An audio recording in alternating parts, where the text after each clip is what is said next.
మనం చింతలపాలెం మండలంలోని ప్రాథమిక వ్యవసాయ సహకార పరపతి సంఘం చైర్మన్ గారు వేములూరి రంగాచారి గారు మనతో పాటు ఉన్నారు. నమస్కారం సార్.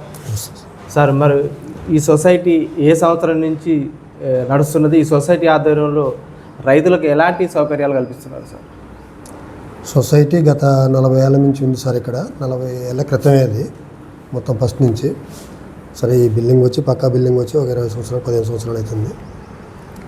రైతులకి అంతకుముందు సరే ₹1 కోటి లోన్స్తో ఫండింగ్తో ఉంది. నేను రాకముందు కోటిన్నర.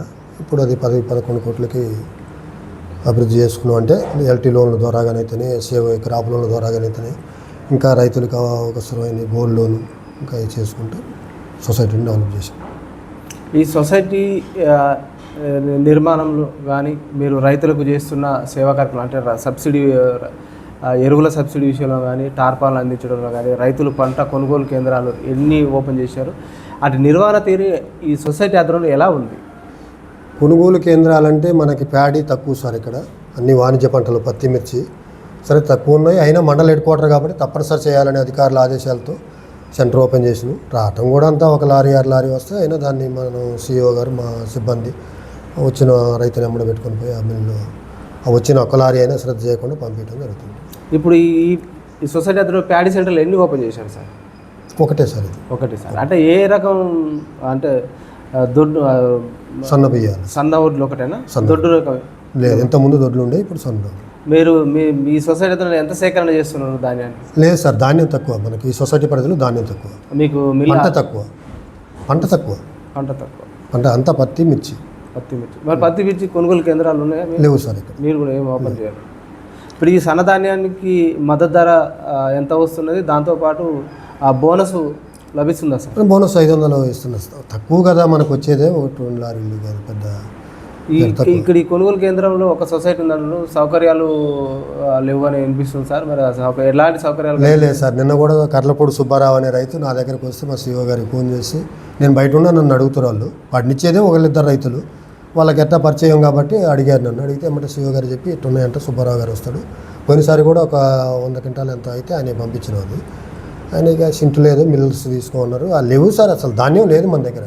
ఈ కొనుగోలు కేంద్ర సెంటర్లలో ఆ టెంట్ విషయాలు కానీ, నీరు కానీ, ఓఆర్ఎస్ ప్యాకెట్లు కానీ రైతులకు ఎండ వేడిమిని తట్టుకోవడానికి ఎలాంటి సౌకర్యాలు అందిస్తున్నారు? పోయినసారి టెంట్ వేసిను, నీరు పెట్టిను, అక్కడే మనుషులు 2 పెట్టిను, మన స్టాఫ్ని వచ్చింది కూడా లేదు. అసలు ఈ సంవత్సరం లేదు సార్, ధాన్యం లేదు. ముందు ధాన్యం లేనప్పుడు ఇవన్నీ రైతులు ఓపెన్ చేసిరంటారు కదా, నడుస్తుంది. ఇక్కడే ఏదో ఫార్మాలిటీస్, మండల హెడ్ క్వార్టర్ కాబట్టి చెయ్యాలా, సొసైటీలో సహకార సంఘంలో అనేది చేసినాం తప్ప, రైతులు వస్తే ఆల్రెడీ వాళ్ళకి కావాల్సినవన్నీ మా పక్క నుండి మా సిబ్బంది మిల్లు కాడికి పోవటం కానీ, వాళ్ళకి కావాల్సినవన్నీ అందించడం కానీ చేస్తున్నారు. అది ఆ రైతుకి ఇబ్బంది లేదు. ఈ ప్రాథమిక సొసైటీ ఆధ్వర్యంలో రైతులకు ఎలాంటి రుణాలు అందిస్తున్నారు? ఏ రుణాలు రైతులకు అందుతున్నాయి? ఎస్ఏవై క్రాప్ లోను ఎవరు వస్తే వాళ్ళకి ఇస్తున్నాం సార్. వాళ్ళు వీళ్ళని లేదు, ల్యాండ్ ఉన్న ప్రతి ఒక్కరికి ఇస్తూనే ఉన్నాం. ఎల్టీ లోను వాళ్ళ ఉన్న పరిస్థితులను బట్టి, వాళ్ళ ల్యాండ్ని బట్టి ఎవరు అప్లికేషన్ పెట్టుకున్నా రిజెక్ట్ చేయడం అనేది లేదు. ఎందుకంటే ఫండ్స్ నేను డిసిసిబి డైరెక్టర్గా ఉన్నా కాబట్టి అలాట్మెంట్స్ కూడా అంతే జరుగుతున్నాయి. ఇబ్బంది లేకుండా చేస్తున్నాం సార్. ఇప్పుడు ఈ స్వల్పకాలిక రుణాలతో పాటు దీర్ఘకాలిక రుణాలు, ఎల్టీ లోన్లు, లాంగ్ టర్మ్ లోన్లు, మరి అవి వేటికి ఇస్తున్నారు? దీర్ఘకాలిక గొర్రెలు, బెర్రెలు, కోకో అలపారాలు ఒకరిద్దరు ఏదో తంబారం కొత్తూరు అతను వాళ్ళు పెట్టుకున్నారు.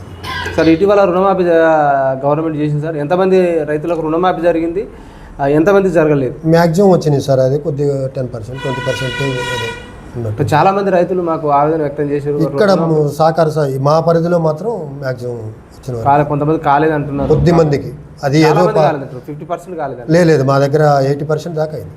80%. అయితే అక్కడక్కడ వినిపిస్తున్న సంఘటనలు ఏంటంటే సార్, ఈ రుణమాఫీ పడ్డ ఖాతాలు అక్రమ ఖాతాదారులకు డబ్బు మళ్ళిస్తున్నారు, నిజమైన రైతులకు లబ్ధిదారులకు వాళ్ళ ఖాతాలో డబ్బు పడతలేదు, వినికి పెడుతుంటారు. ఇది సామాన్యంగా జరగదు సార్. మందని కాదు, సొసైటీ అని కాదు, ఎక్కడైనా జరగదు. ఎందుకంటే వాళ్ళ పేరుతో పాటు తండ్రి పేరు ఉంటుంది, ప్లస్ ఫోన్ నెంబర్ ఉంటుంది. మారటానికి అది ఎక్కడ జరగదు. ఏదో కావాలని మిస్టేక్ బిల్డప్ చేయటమే తప్ప మన సంఘం అని కాదు. వేరే బ్యాంకులో కూడా జరగదు. వేరే బ్యాంకులు అంటే ఇప్పుడు అంటే నిజమైన రైతుకు క్రాప్ లోన్ అందకుండా వేరే అక్రమ అంటే భూమి లేని వాళ్ళకు అక్రమంగా ఖాతాలు ఓపెన్ చేసి లోన్లు తీసుకొని వాళ్ళకే రుణమాఫీ చెందిందని అంటున్నారు. నిజమైన రైతులకు వాళ్ళకు లోన్ సకాలంలో అందక వాళ్ళకు రుణమాఫీ కాలేదని రైతుల నుంచి ప్రధానమైన ఆవేదన వ్యక్తమవుతుంది. అది అపోహ కావచ్చు, కొంత అభియోగాలు కావచ్చు సార్. అది దానికైతే మనం యాక్సెప్ట్ చేయాల్సిన అవసరం లేదు. ఎందుకంటే అది లోన్ ఇచ్చేటప్పుడే రైతు పొలమా కాదని చూస్తాం. ఫీల్డ్ ఇన్స్పెక్షన్ ఉంటుంది, అన్నీ చూసిన తర్వాత లోన్ ఇస్తారు. ఇప్పుడు లోన్ మాఫీ అయ్యేటప్పుడు మార్పులు చేర్పులు ఉంటాయి, అదే రైతుకి వస్తుంది తప్ప వేరే రైతుకి రాదు. అది కొన్ని చోట్ల జరిగిన పెద్ద పుంకాలు వీటి వల్ల పేపర్లలో కూడా వచ్చినది సమాచారం ఉంది సార్. రైతులు అయితే నాకు తెలిసి ఎక్కడ అభియోగం అది లేదు సార్. అది కావాలంటే ఏదో కొన్ని అపోహలు ఇవన్నీ ఉంటాయి, ఎలిగేషన్స్, కానీ అట్లా జరగదు, సామాన్యంగా జరగదు. ఏ బ్యాంక్ అయినా, మన బ్యాంక్ అని కాదు, ఏ బ్యాంక్ అయినా, మన సొసైటీ అని కాదు, ఎక్కడైనా జరగకపోవచ్చు. జరగడానికి అవకాశాలు లేవు. ఆ రైతే వస్తాడు, రైతు సొసైటీకైనా సహకార సంఘానికైనా బ్యాంక్ అయినా రైతు రావాల్సిందే కదా. ఆ ల్యాండ్ బుక్ అవన్నీ చూస్తారు, ఎంఆర్ఓ నుంచి ఇవన్నీ నోడు సర్టిఫికేట్ తెచ్చుకోవాలి, అన్ని బ్యాంకుల నుంచి, ప్రతి మావటి నుంచి అన్నీ పాసిబిలిటీ ఉంటేనే కదా అతనికి లోన్ ఇచ్చేది. లోన్ మాఫీ అయ్యేటప్పుడు ఏరే పేరు ఎట్లా యాడ్ చేస్తారు? అది సాధ్యం కాదు. అంటే తీసుకునేటప్పుడు లోన్ అక్రమ అంటే భూమి లేకున్నా కూడా కొంతమంది రాజకీయ ప్రాబల్యంతో వాళ్ళు ఒత్తిడితోటి తీసుకున్నారన్నారు, అక్కడక్కడ ఉన్నాయి సార్. అవి మా దృష్టికి వచ్చినాయి, ఎక్కడో జరిగి ఉంటాయి, కానీ మన ఏరియాలో లేదు సార్. అది మన సొసైటీలో లేదు, అవకాశాలు ఉండవు సామాన్యంగా. ఇప్పుడు ఈ దీర్ఘకాలిక లోన్లు ఎంతవరకు పరిధి ఉన్నది, క్రాప్ లోన్లకు ఎంతవరకు పరిధి ఉన్నది, రైతులకు ఎంతవరకు మీరు రుణ సదుపాయం కల్పిస్తున్నారు? గతంలో క్రాప్ లోన్లకి ఒక సీజన్ వరకు ఇచ్చేసారు మేము. ఇప్పుడు మా బాడీ మేము 5 సంవత్సరాల నుంచి చేస్తున్నాం. చైర్మన్ మారినాకనైతేనే, టెస్కాప్ డైరెక్షన్ అయితేనే, నాబార్డు డైరెక్షన్ అయితేనే కంటిన్యూస్గా సంవత్సరం పొడుగుతో ఎస్వీఐ లోన్లు ఇస్తూనే ఉన్నాం. బడ్జెట్ కేటాయింపులు జరుగుతూనే ఉన్నాయి. ఎకరానికి 45,000 సార్. అది మామూలుగా. ఇది ఎల్టీ లోన్లు అయితే 3 లక్షలు, 4 లక్షలు, దాన్ని వాళ్ళు పెట్టుకున్న యూనిట్ని బట్టి, ఎంతవరకు పరిమితి ఉంది? యూనిట్ని బట్టి 4 లక్షల వరకు పరిమితి. కొన్ని దగ్గర 10 లక్షలు కూడా ఇస్తున్నారు కొన్ని సొసైటీ. అదే లేదు సార్, ఎకరానికి అది సార్. బర్రెలకు కానీ గొర్రెలు ఇది ఇస్తున్నారు సార్, సొసైటీ నుంచే ఇస్తున్నారు. మరి 10 లక్షల వరకు ఉన్నది. అది సాధ్యంగా సార్ మన దగ్గర అయితే లేదు, అది అవకాశం ఉన్నది. ఇదే ప్రాథమిక వ్యవసాయ సహకార పరపతి సంఘం ఆధ్వర్యంలో 3 నుంచి 10 వరకు ఇస్తున్నారు. మన సొసైటీలో అయితే 3 వరకు 4 ఏళ్ళ 3-4 ఏళ్ళ. రైతు మళ్ళీ రికవరీ కూడా చూసుకోవాలి కదా సార్. ముందు ఈజం కాదు, ఇప్పుడు టర్న్ ఓవర్ పెంచుకోవడానికి కొన్ని సహకార సంఘాలు బల్క్గా అమౌంట్ తెచ్చి ఇవ్వచ్చు, కానీ రికవరీ లేకపోతే ఆ సంఘం నిర్వీర్యం అయిపోద్ది. మనది ఏముంది సార్, మనం ఉంటాం ఈ పీరియడ్ వరకు ఉంటాం, తర్వాత కూడా సంఘం నడవాలా, అది రైతులకి అందుబాటులో ఉండాలి కదా. ఇక్కడ రుణాలు వసూలు చేసే విషయంలో రైతులను చాలా వరకు ఇబ్బందులకు గురి చేస్తున్నారని తెలిసింది సార్. ఇది మా కాడ అది లేదు సార్ ఇక్కడ, ఎందుకంటే మా సిబ్బంది పోతూనే ఉంటారు, ప్లస్ బ్యాంక్ సిబ్బంది వస్తారు కంపల్సరీ ఆ రైతు దగ్గరికి. మా దగ్గర అది 98% కూడా రికవర్ అయింది కాబట్టి ఎక్కడ ఎవరిని ఇబ్బంది పెట్టిన దాఖలాలు ఉండవు. ఇబ్బంది అంటే బ్యాంక్ ఇబ్బంది పడుద్ది అనే పద్ధతిలో మోటివేషన్ చేయటం అతన్ని. నువ్వు తీసుకుంటే మళ్ళీ నీలాంటి రైతులకు వేరే వాళ్ళకి అందాలి కాబట్టి మళ్ళీ ఫండ్స్ రావాలంటే మనం సక్రమం కట్టుకోవాలని మోటివేషన్తో చేసుకుంటాం తప్ప వాళ్ళని నిర్బంధించో, వాళ్ళని ఇబ్బంది పెట్టో రికవరీ అనేది దరిదాపు. ఇక్కడ మనం మిర్చి అని రాసినాం సార్, 70,000 వరకు చేసినాం. అసలు అయితే వరి పంటకు అయితే 45,000 మనం బ్యాంకు లెవెల్లో ఎంసీ తీర్మానాల్లో. మేము సిల్లీస్ ఎక్కువ, వాస్తవం ఉంది కూడా ఇక్కడ సిల్లీస్ ఎక్కువ, సిల్లీస్ పేరు చెప్పి 70,000-75,000. ఎందుకంటే కమర్షియల్ బ్యాంకులు ఎక్కువ ఇస్తున్నాయి, 1,00,000 వరకు ఇస్తున్నాయి.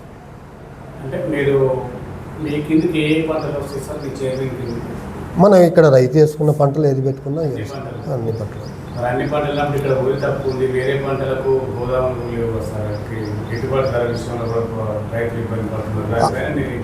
ఆల్రెడీ ఒకటి పెట్టినాం సార్. ఆల్రెడీ 2021 నుంచి నేను స్టార్ట్ చేస్తున్నాను గోడౌన్కి. ల్యాండ్ లేదు, గవర్నమెంట్ ల్యాండ్ కోసం పెట్టినాం.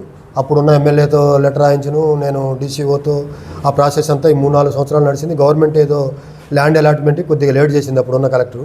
రీసెంట్గా కూడా మినిస్టర్ గారి దగ్గరికి 3 టైం పోయినా నేను. మొన్న కూడా మా సీఓ గారు నేను సూర్యాపేట ఏదో మెడికల్ కాలేజీ దాని క్యాంపనికి వచ్చింది కదా మినిస్టర్ గారు, ఆ టైంలో పోయి కలిసినాం. కలెక్టర్కి మా ముందే చెప్పిండు, ఇది కొద్దిగా చేయండి, అక్కడ గోడౌన్ అవసరం అన్నాడు. ఆల్రెడీ డిపిఓ తయారు చేసుకోమని కలెక్టర్ గారు ఆదేశాలు ఇచ్చిండు. అది ఆ ల్యాండ్ వస్తే కొద్దిగా గోడౌన్ కూడా ఏర్పాటు చేయాలని ప్లానింగ్తో ఉన్నాం సార్.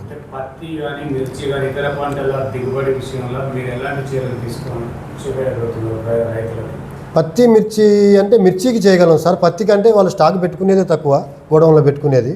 ఎందుకంటే ఏదో పెట్టుకునే వాళ్ళు కొద్దిగా గొప్ప పెట్టుకుంటారు, కానీ రైతు అనేవాళ్ళు ఇళ్ళల్లో స్టాక్ పెట్టుకుంటారు, కానీ గోడౌన్లో స్టాక్ పెట్టుకుని అమ్ముకోవటం ఉండదు. అది ఒక 2 నెలలు 3 నెల. సిల్లీస్ అయితే 6 నెలలు సంవత్సరం వరకు కూడా పెట్టుకుంటారు. దానికోసమే మేము ప్లానింగ్లోనూ కోల్డ్ స్టోరేజ్ ప్లానింగ్ ఆ ల్యాండ్ అలాట్ అయితే మాత్రం దాని ఫండ్స్ అలాట్ చేయించి కోల్డ్ స్టోరేజ్ ఒకటి చిన్నది, పెద్దది కాదు, 2 కోట్లతో చిన్నది ఒకటి, అది బ్యాంకు కన్స్ట్రక్షనే చేస్తుంది, అది మనదే ఉండదు. కాకపోతే ఇక్కడ మనం పర్యవేక్షణలో జరుగుతుంది, రైతులకి అందుబాటులో ఉంటుంది. సార్ ఇక్కడ మిర్చి పంట చాలా మంది రైతులు వేస్తున్నారు సార్, పత్తి కానీ మిర్చి కానీ, వాళ్ళకి గిట్టుబాటు ధర లేదని చెప్పేసి అంటున్నారు సార్. గతంలో చాలా ఉంది, ఇప్పుడు గిట్టుబాటు ధర లేదంటున్నారు. ఈ విషయాన్ని మీరు అధికారుల దృష్టికి ఏ విధంగా తీసుకెళ్తున్నారు సార్? డీసీఓ గారి మీటింగ్ రీసెంట్గా కానీ అంతకుముందు కానీ డీసీఓ గారి మీటింగ్ 2-3 తీసుకున్నారు సార్. ఇది ఎట్ట చేయాలా అది ఏందనేది నేను ఎక్స్ప్లెయిన్ చేసింది మాత్రం స్టేజ్ మీదనే వాయిస్ రైతుల ముందే, ఈ అన్నీ ఇచ్చే బదులు రుణమాఫీ ఇంకేదో చేసే బదులు రైతుకి మద్దతు ధర ఇస్తే అతను ఏమీ కోరుకోడు. పంటకి సపోర్ట్గా రైతుకి మద్దతు ధర ఇస్తే ఏ పంటకైనా మనం అవసరమైతే గవర్నమెంట్ కొని మళ్ళీ సేల్ చేసుకోవడానికి ఉన్నాయి కదా సార్, ఎక్స్పోర్ట్లు అనేక మార్గాలు ఉన్నాయి గవర్నమెంట్, అది చేసుకుంటే రైతుకి సరైన రేట్ వస్తుంది. దాన్ని మార్గంగా ఆలోచించండి. ప్లస్ మందు కట్టలకి సబ్సిడీ ఇస్తే రైతుకి ఈ మాఫీ అంటే ఎవరికో అబ్జెక్షన్స్ వచ్చినాయి కదా సార్, కౌలుదారికి ఉండాలా, రైతు పట్టాదారు ఏడు పొలం మీకో ఎవరికో వేరే వాళ్ళకి ఇస్తాడు, అతనికి రాదు, అది భూమి నష్టపోయేది అతను పంటేసి. కానీ అదే మందు కట్టల ద్వారాగానో ఏదో ద్వారాగా సబ్సిడీ ఇస్తే అతను కూడా లబ్ధి పొందిద్ది.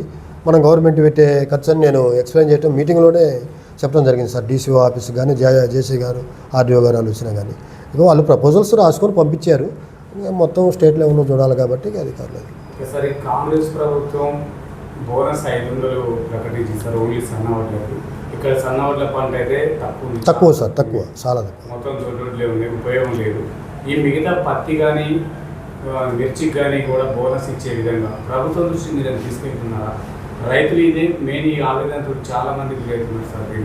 దీనిపైన మీరు ఏమంటారు? 100% సార్. అది ఇప్పుడు ప్రజెంట్ నా వాయిస్ కూడా ఎక్కడ వినిపించాలన్నా అది వినిపిస్తాను నేను. రైతుకి మద్దతు ధర అవసరం.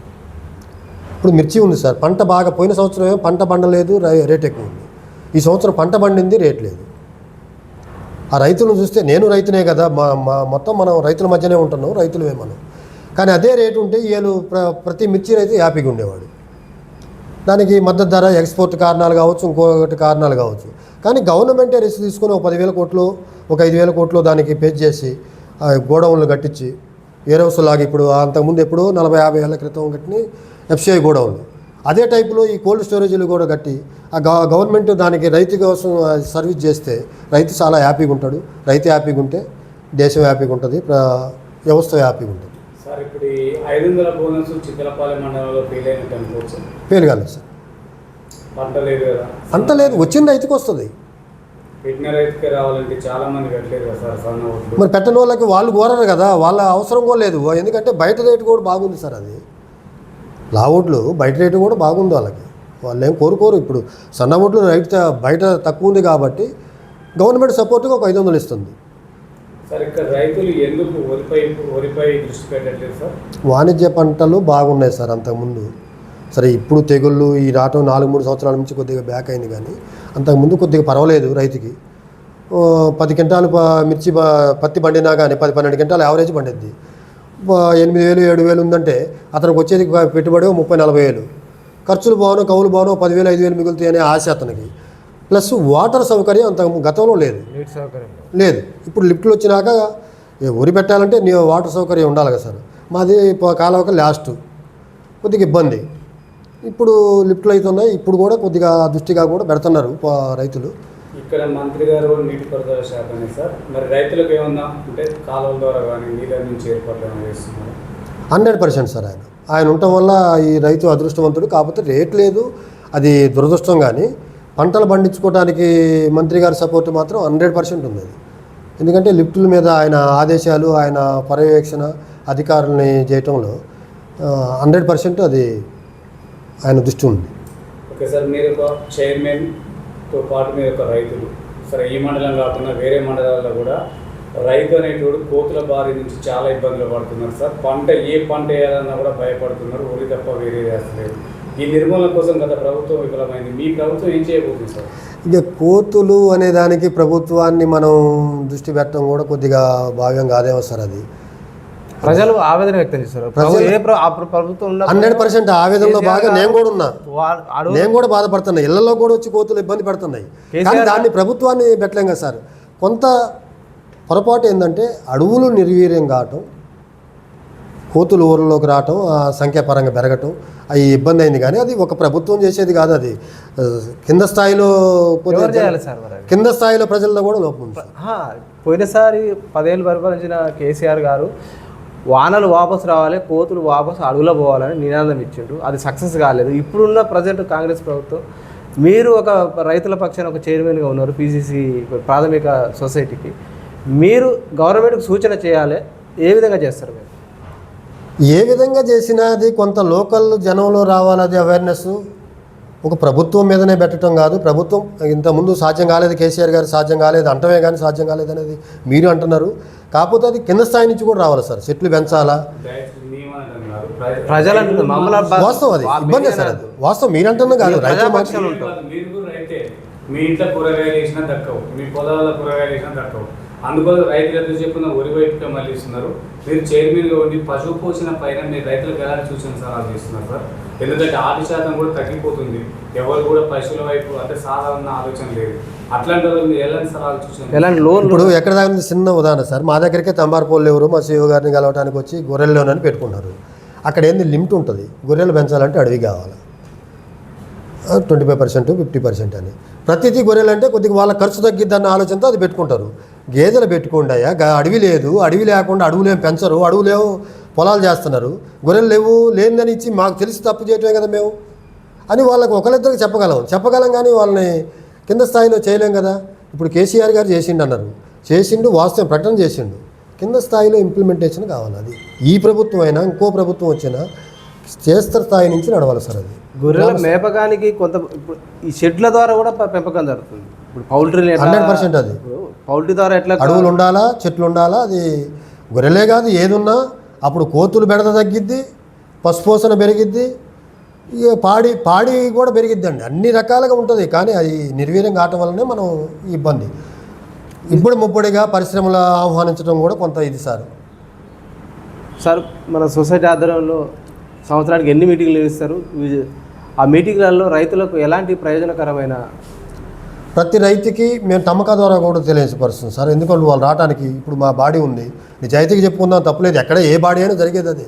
వాళ్ళు పొలాలు సొంతం వేసుకుంటారు. వాళ్ళు రాలేని పరిస్థితిలో ఉంటే మన సిబ్బంది పోతారు, చెప్తారు. కొద్ది తమ్మకాల ద్వారా కూడా వాళ్ళ మోటివేషన్ చేయడం జరుగుతుంది.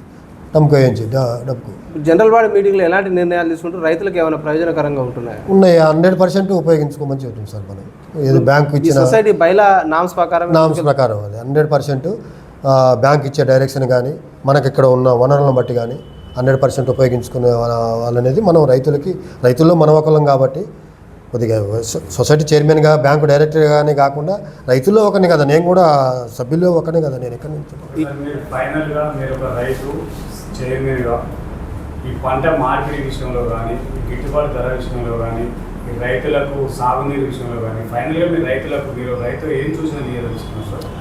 ఈ సొసైటీకి వెళ్ళి సొసైటీ అని కాదు సార్, ఒక రైతుగా ఆలోచించాల్సింది ఎవరో అక్కడ మిర్చి వేశారు, వాళ్ళకు 1 లక్ష రూపాయలు లాభం వచ్చింది, వీళ్ళకి 2 లక్షల లాభం వచ్చింది అనేది కాకుండా ఉన్న దాంట్లో 2-3 రకాల పంటలు పెట్టుకొని పెట్టుబడుల కోసం అప్పులు ఇరువుగా తెచ్చి ఈ పంట అమ్ముకోవడానికి సరైన రేటు లేకపోవడం ఇబ్బంది పడే కాడికి ఉన్న 4 ఎకరాల్లో 2 ఎకరాలు అది 2 ఎకరాలు ఇది పెట్టుకొని కొద్దిగా మంచిగా సింపుల్గా చేసుకుంటే ఏ రైతైనా ఆరోగ్యంగా ఉంటాడు. అదే టైంలో గవర్నమెంట్ మాత్రం 100% మద్దతు ధర అయితే ఇవ్వాలి. అది పత్తికి కానీ, పత్తికి ఇచ్చింది పర్వాలేదు, పత్తికి అయితే మిర్చికి మాత్రం మద్దతు ధర అవసరం. అది రైతు